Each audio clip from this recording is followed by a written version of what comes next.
Kosmetolog kimi fəaliyyət göstərən Ülviyə İlyasova həbs edilib. Bakı Apellyasiya Məhkəməsi bugün belə qərar çıxarıb. Məhkəmə zərər çəkmiş şəxsin şikayətini əsaslı sayıb.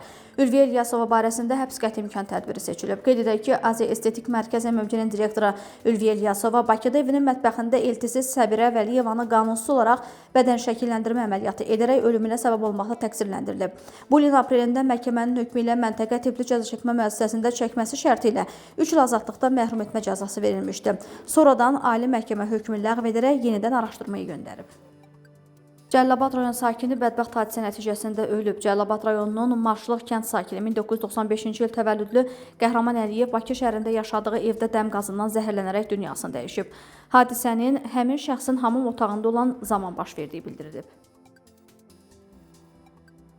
Biləsuvar rayonunda 41 yaşlı qadın meyti tapılıb. Hadisə rayonun Nəsimikənd kəndində qeydə alınıb. Xalidə Ağabey qızı Rüstəmova yaşadığı evin həyətindəki tikilidə ölü halda aşkarlanıb. Mərhumun qaynanası Qızqayət Əliyeva hadisəni Baku TV-yə danışıb.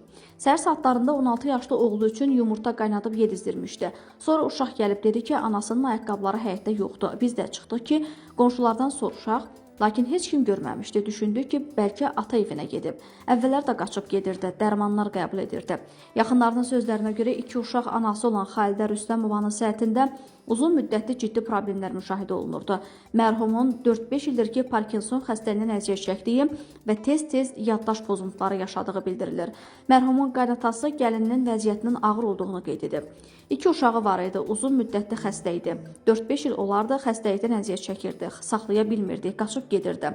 Xəstəxanaya bəlkə gündə 2 dəfə gedirdik.